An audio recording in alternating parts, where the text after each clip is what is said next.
siempre tengo que estar muy emocionado y no porque me lo esté imponiendo, pero es que de verdad que soy muy feliz de estar viendo el efecto que ha causado estos vídeos que hasta ahora de la nueva temporada han surgido sobre muchísimas personas. Y quiero hablar específicamente a la comunidad de México. Hermanos, muchas gracias, de verdad, sinceramente les mando un abrazo sincero.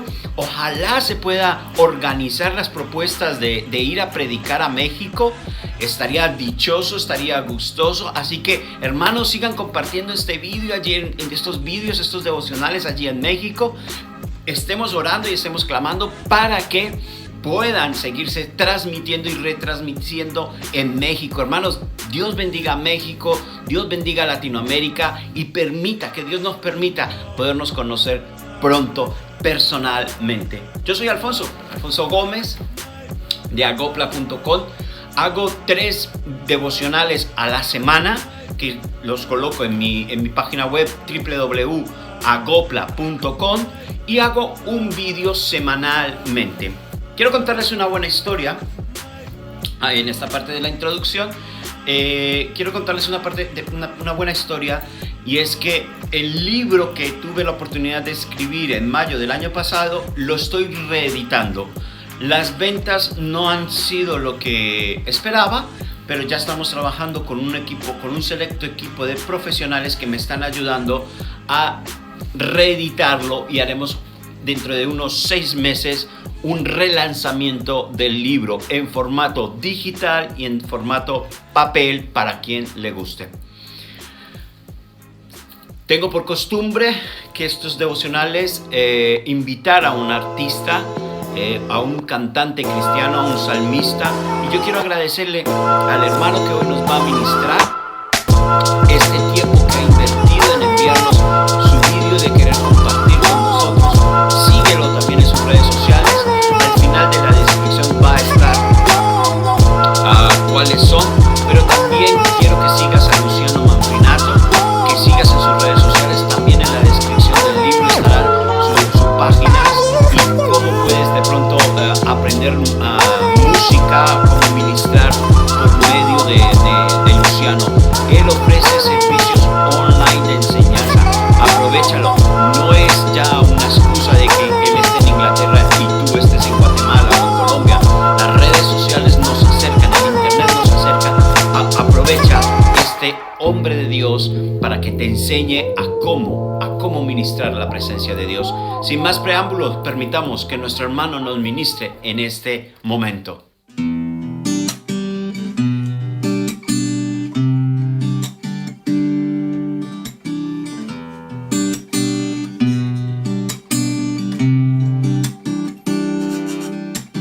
Quiero escribir una nueva historia. No quiero vivir solo de experiencias. Enséñame a confiar en ti. Dame un corazón sensible a tu presencia.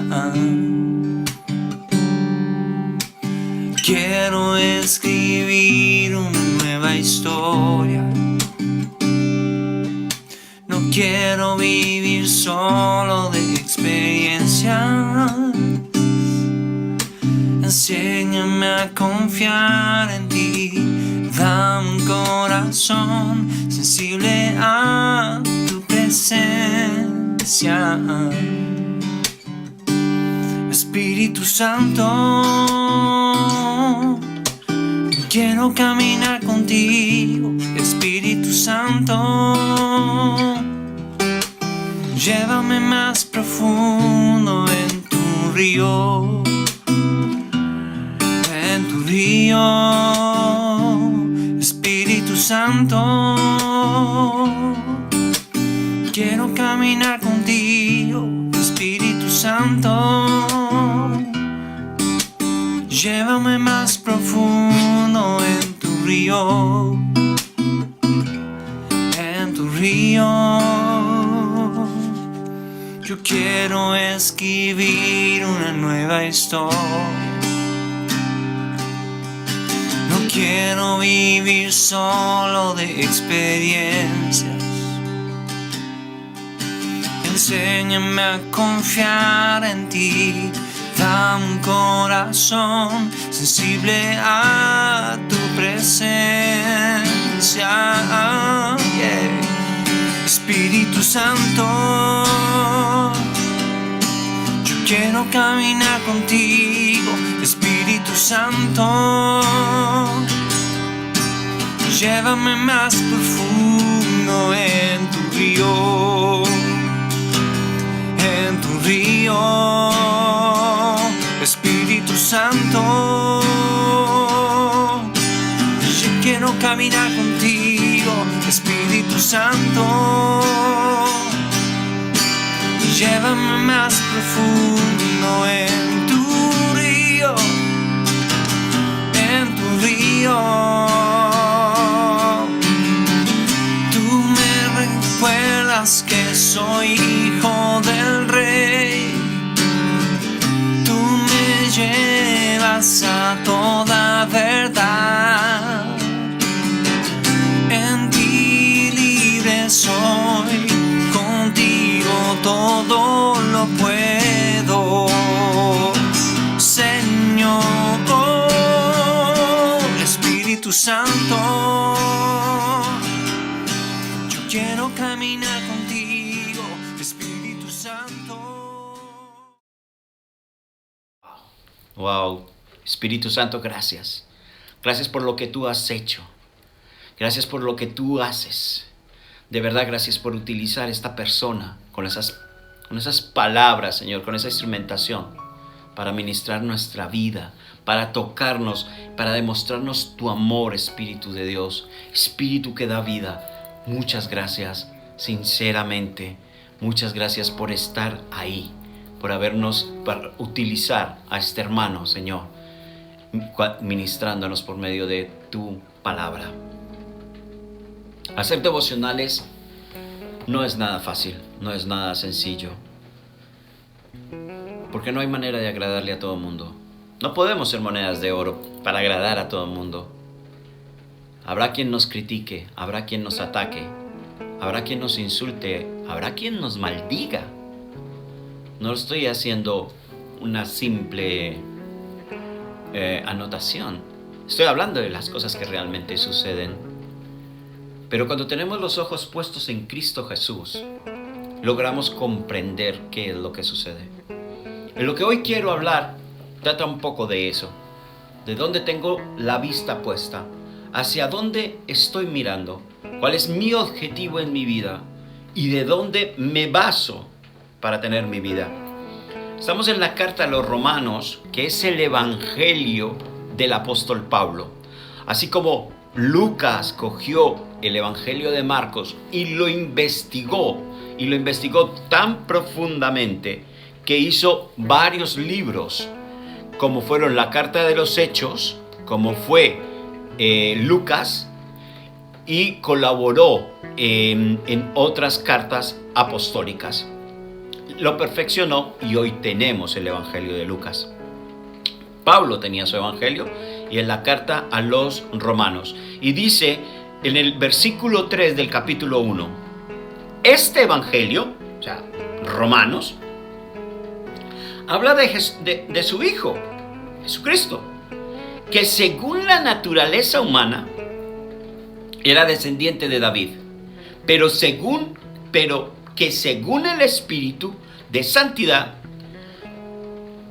fue designado con poder Hijo de Dios, la resurrección.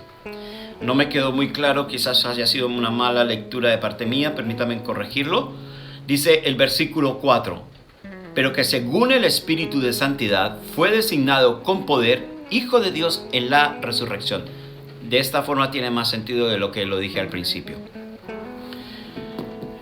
Me falla a veces la vista. No dejo de ser humano, sinceramente. Jesucristo. Tenemos la historia de Jesús y esto hace parte del evangelio que nos enseñó los sinópticos. No crean que yo obvio a Juan. No, para nada. Para mí el evangelio de Juan es demasiado importante.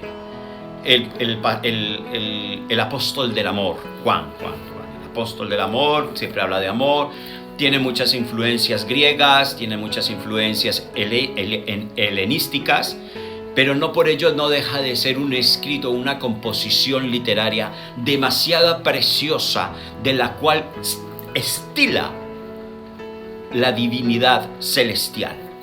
Pero me baso más en los evangelios sinópticos que en el propio Juan. No lo puedo negar, es simplemente un gusto. Eso no significa que yo lo rechace o que yo haga apología de rechazarlo. Todo lo contrario. Avancemos. Pablo tiene su evangelio y él comprende que su evangelio tiene que ser un evangelio cristológico, como ya había enseñado en otras ocasiones. Cualquier tipo de mensaje que yo diga que se salga de un mensaje cristológico no es una predicación. Es un mensaje, es una charla, lo que tú quieras, pero no es una predicación. Toda predicación cristiana, obviamente, tiene que ser cristológica. De allí que Pablo diga, este evangelio, la carta a los romanos, habla de su Hijo según la naturaleza humana que desciende de David. Jesucristo, Jesús de Nazaret, tenía los ojos muy bien puestos en quien tenía que tenerlos. ¿Quién? En el Padre Celestial. Aquella función de Padre. Dios es Padre porque tiene un Hijo. Y eso es lo importante cuando intentamos entender la trilogía de Dios, es que la función de Padre nace porque hay un Hijo. Si no hubiese un Hijo, Él no sería un Padre. Suena lógico, pero hay gente que le cuesta entender esta situación, teológica, humana y espiritualmente hablando. Pero entender de que una de las funciones de Dios Padre es porque aparece el Hijo, pero el Hijo es porque el Padre se lo permitió. Él entendía, dentro de lo que era el secreto mesiánico, que tenía que descender a la tierra para que Dios se hiciera hombre y por medio de ese hombre, pero de ese hombre, se uniera nuevamente el cielo con la tierra. Recordemos que Adán y Eva, por su desobediencia, permitieron esa ruptura y se incomunicó el hombre con Dios. Pero Jesús de Nazaret tenía muy claro quién era, el propósito que tenía y el sueño que tenía que cumplir. ¿Quién era? Él era 100% humano, pero era 100% divino. ¿Esto cómo se consiguió? Bueno, ahí está uno de los grandes misterios de nuestra fe. Y es cómo logramos entender que el Espíritu Santo provocó todo ese desenlace hormonal, químico, sustancial, para que una mujer que no había conocido, permítame utilizar la palabra correcta, no había tenido relaciones sexuales con ningún hombre o con algún hombre, pudiera quedar embarazada. Hoy sabemos que la ciencia nos dice, es imposible, sin esperma no hay una fecundación. Pero Dios dice, pero es que si son las leyes mías, yo veré cuando las rompo, ¿no? Y eso es lo que conocemos como la soberanía de Dios. Y Dios rompió esa soberanía, Dios rompió esa regla y dijo, yo puedo producir en una mujer los suficientes productos naturales, las suficientes hormonas, los productos químicos necesarios para que haya vida. Y permítanme darles un pequeño testimonio de que yo por qué sí puedo creer en el nacimiento virginal de Jesús. En el 2005 yo sufrí un infarto, ¿vale? Mi corazón estaba tan herido que el médico le dijo a mi mujer, su marido de esta noche no pasa. 2005, ¿vale? Ya han pasado más de 15 años y aquí sigo contando el cuento. Dios permitió que todo ese coágulo de sangre que destrozó la parte posterior de mi corazón y la parte inferior de mi corazón se deshiciera por sí solo y yo podía estar aquí llevándote esta charla y esta predicación. Sigo. Jesús 100% hombre porque nació de María, una mujer. Por eso fue 100% hombre. Pero también fue 100% divino. ¿Por qué? Porque era el Hijo de Dios. Ese hecho milagroso de la concepción de Él solamente pudo haber sido por medio de un milagro. Por lo tanto, Jesús es 100% divino. Entonces Él entendía su identidad. Tan es así que cuando con 12 años, Él está en un pitbull con el resto de los ancianos gobernantes, por así decirlo, se le pierde a la mamá durante 3 días. La mamá al tercer día lo encuentra en el templo y le dice: Jesús, ¿qué has hecho? ¿No ves que estoy sufriendo por estarte buscando? ¿Y qué le dice Jesús? Tranquilita, mami, que yo tengo que predicar antes que estarte cuidando a ti. No te preocupes, que Dios, que es mi Padre, me ha mandado a predicar y yo lo que estoy haciendo es predicar. Eso fue lo que hizo Jesús. Por eso él entendía muy bien su identidad. 100% humano, 100% divino. Tenía un propósito. ¿Cuál era el propósito? Llegar a Jerusalén para que coincidiera la fiesta de la Pascua en el momento que se tenía que sacrificar un cordero y así ser todo el pueblo perdonado a través de ese sacrificio. Pero él iba dentro del propósito divino. Él tenía que coger y encarnar la esencia, la presencia misma de aquel cordero. Si no lo hacía de esa manera, no había sacrificio perfecto. Por eso hoy no hay sacrificio que valga. Hoy no vale que vayamos a matar, que entreguemos, que... No. Todos los sacrificios ya fueron hechos. En Cristo. Punto. Hay cosas que tenemos que entregar en nuestra vida que algunas personas llamaríamos que es un sacrificio. Por ejemplo, yo tengo problemas con la comida. Y no es que tenga problemas porque no puedo comprarla, no. El problema es que me gusta mucho la comida. Pero yo tengo diabetes. Y yo tengo que cuidarme. Me encantan los pasteles. Pero yo tengo que cuidarme. Entonces para mí es un sacrificio traerle una chocolatina a mi mujer, que ella lo disfrute. Y ella me diga: ¿quieres un trocito? Y yo por dentro, me lo quiero comer todo, pero no puedo porque tengo diabetes. Entonces eso lo podríamos llamar un sacrificio. Pero yo lo comprendo eso más como a aprender a controlar mi cuerpo. Mi cuerpo no es el que me gobierna, quien me gobierna es Dios. Y tenía un destino. Jesús tenía un destino. Conocía su identidad, conocía su propósito, pero tenía un destino. Tenía un destino físico y un destino espiritual. ¿Cuál era el destino físico? El destino físico era llegar a Jerusalén. ¿Por qué a Jerusalén? Porque allí era el único lugar donde se podía presentar la ofrenda verdadera del Cordero en la Pascua. No podía ser en Belén, no podía ser en Jericó, no podía ser en Tars. No, tenía que ser en Jerusalén porque así estaba estipulado. Él tenía los ojos puestos en el Padre porque él comprendía lo que tenía que llegar a ser. Y a partir de ahí nos dejó muchísimas enseñanzas. ¿Dónde están puestos nuestros ojos? ¿En quién están puestos nuestros ojos? ¿Estamos dispuestos a hacer los mismos sacrificios que hizo Jesús de Nazaret? ¿Estamos dispuestos a asumir nuestra identidad, nuestro propósito, nuestro destino? Ya en vídeos anteriores hablamos del sueño. El sueño de Jesús era un sueño tan grande que solo él podía cometerlo. Nadie más podía hacerlo. Ese sueño era unir el cielo con la tierra. Ahora, reforcemos un poquitico la segunda identidad de Jesús, 100% divino. Y para allí nos vamos al versículo 4. Habíamos leído el versículo 3 y 4, pero voy a hacer un poquito de énfasis en el versículo 4. Pero que según el Espíritu de Santidad fue designado con poder Hijo de Dios por la resurrección. Miren, hermanos, si lográramos entender la muerte de Cristo y lográramos interiorizar su resurrección, nuestra vida y el mundo, les prometo que cambiarían. Y sé que esto suena muy filosófico, muy fácil decirlo, pero vamos a vivirlo. Claro, ahí es donde está el kit de la cuestión, ahí es donde está la diferencia. Científicamente, el padecimiento que tuvo Jesús de Nazaret en el momento de su muerte fue terrible. Él murió por deshidratación, por inhalación y por desangre.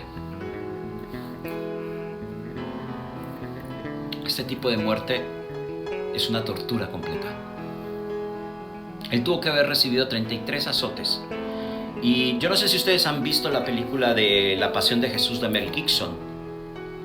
Pero Mel Gibson se preparó muy bien con historiadores muy cualificados para entender cuál era el proceso romano del castigo. Y él supo reproducirlo casi fielmente. A Jesús le quitaron el pellejo, la piel de la espalda. Sus costillas se veían. Ese era una especie de garra, el látigo era una especie de garra con 7 puntas, con unos clavos cruzados, de forma como lo harían las culebras, ¿no? Que las culebras cuando muerden hacen esta acción, ¿vale? Por eso es muy difícil quitar la mordida de una culebra. Pues lo mismo eran los azotes de los romanos. Entonces el azote venía, pensemos que esta era la espalda, el azote venía, llegaba sobre la espalda y arrancaba de cuajo, ¿vale? No lo arrancaba inmediatamente, pero pensemos que eran 33 latigazos que él recibió. O sea, al cuarto o quinto latigazo, la piel ya está tan herida, tan magullada, que se arranca sola. Y esto provocó su desangre. Una de los evangelios habla que cuando él estaba siendo interrogado en el templo, le pegaron tantos puñetazos, a Jesús le pegaron tantos puñetazos por estar hablando la verdad del Padre, que su cara se desfiguró. Así lo dice. Fue un sufrimiento. Aparte de eso, la cruz del Calvario estaba preparada, la cruz en este caso, estaba preparada para que la persona estuviese apoyada sobre sus brazos. Yo no sé ustedes, pero yo tengo los brazos rotos, los dos, y yo estoy operado. Entonces a mí, yo estar en esta posición a mí me cuesta horrores, y sobre todo extender las manos a los cielos o lo que sea, a surrender, eso me cuesta demasiado, y yo tengo que estar bajando constantemente los brazos. Pero la posición que estaba Jesús así en la cruz con sus pies, no estaban los pies cruzados como nos lo quiere vender Miguel Ángel, no, estaban los pies uno con el otro, perforados los pies, provocaba que la caja torácica aplastara los pulmones, ¿vale? Entonces, yo no sé si alguna vez has tenido un peso tan enorme que no puedas respirar, un peso físico o un peso espiritual que no te deje respirar, la agonía, el sufrimiento que se tiene. Jesús no podía respirar.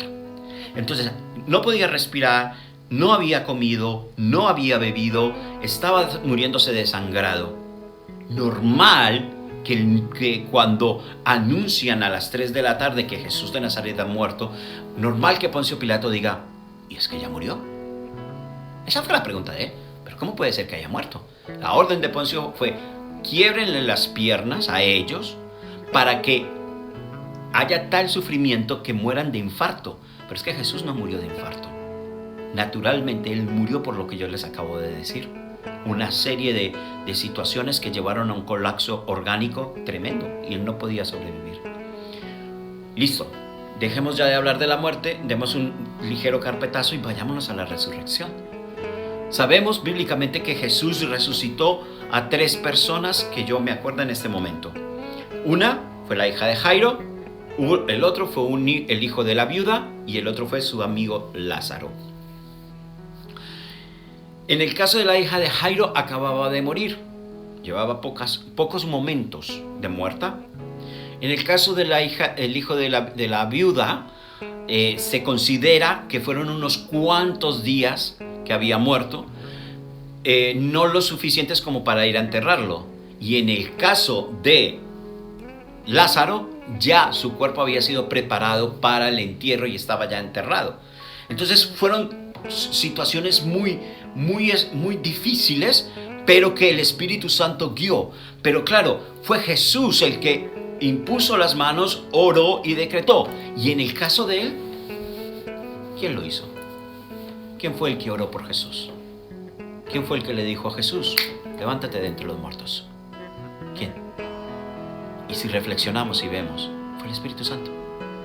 Por eso dice el Evangelio de Pablo, dice muy claramente, este Evangelio habla de su Hijo, según la naturaleza humana, era descendiente de David, pero según el Espíritu de Santidad, fue designado con poder Hijo de Dios por la resurrección. Fue 100% humano en vida, pero 100% divino en vida. Y fue declarado, decretado y confirmado en el momento de la resurrección, porque fue el Espíritu Santo quien le dio la orden al cuerpo de Jesús que se levantara de entre los muertos. Y aquí llega el momento de reflexión después de estos 21 minutos o 20 minutos de estar dando este devocional. qué hay muerto en nuestras vidas. Dice Isaías 1:6, porque todo en el hombre es una llaga, una herida, una úlcera no curada, que va desde la punta de la cabeza hasta las puntas de los pies. No puedo creer, para mí es imposible, que un ser humano me diga, yo no tengo heridas, yo no tengo problemas, porque es una falacia, no es real. Lo real es reconocer, tenemos una dependencia. Timothy Keller dice, somos almas heridas sanando almas heridas. Yo no soy perfecto, siempre lo he dicho. Yo tengo mis inconvenientes, tengo mis problemas, tengo mis dificultades en el trabajo, con mi mujer, económicos y de salud, etcétera, etcétera. Familiares, pensando en mis hijos. Pero esto mismo me da para que aquella palabra que dice el Señor, bástate de mi gracia y en tu debilidad se perfecciona mi grandeza, es la que viene en este momento. Tenemos que tener identidad, propósito, destino y sueño. Eso tenemos que hacer porque imitamos a Cristo. Por eso nos llamamos cristianos. No nos llamamos cristianos porque asistimos a la iglesia. No nos llamamos cristianos porque tenemos una Biblia al lado nuestro. Nos llamamos cristianos porque imitamos a Cristo. Y ahí está la reflexión. Vamos a permitir que lo que se está muriendo en nosotros sea resucitado por el poder de Cristo. El mismo poder que actuó para levantar a Jesús de los muertos está en cada uno de nosotros. A través del Espíritu Santo, a través de nuestra relación con el Padre, a través de la relación y de creer que Jesucristo es el Señor. El mismo poder actúa. Déjame orar, déjame guiarte en una pequeña oración donde vamos a entregar nuevamente nuestra vida a Cristo y vamos a permitir que Él actúe. Vuelvo y repito, como cada vez que lo hago, orar no se trata de una posición física, orar se trata de hablar con Dios. Así que Padre, aquí estamos, reconociendo nuestras debilidades y nuestras culpas, para darte la gloria y la honra a ti, para decirte que tú eres el Dios de nuestra vida y para decirte que tú eres quien vive y reina por los siglos de los siglos. Señor, reconocemos que tú te despojaste de tu deidad, te hiciste hombre y con forma de siervo subiste a la cruz del Calvario para darnos la libertad, para darnos la vida eterna.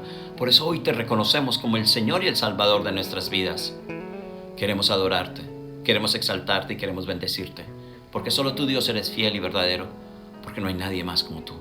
Ministra nuestra vida a través de tu Espíritu Santo y permítenos, Señor, que podamos ser de testimonio para el resto de la humanidad.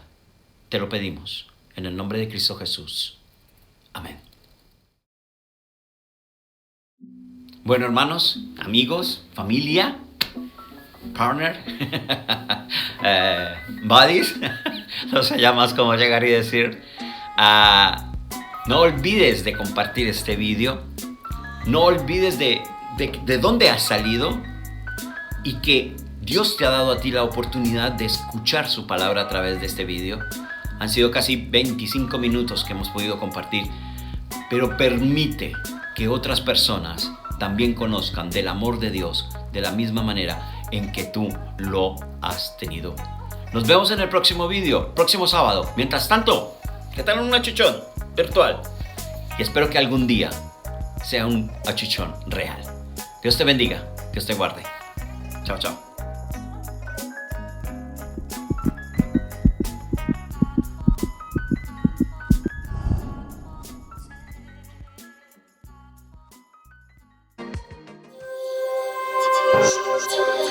Thank you.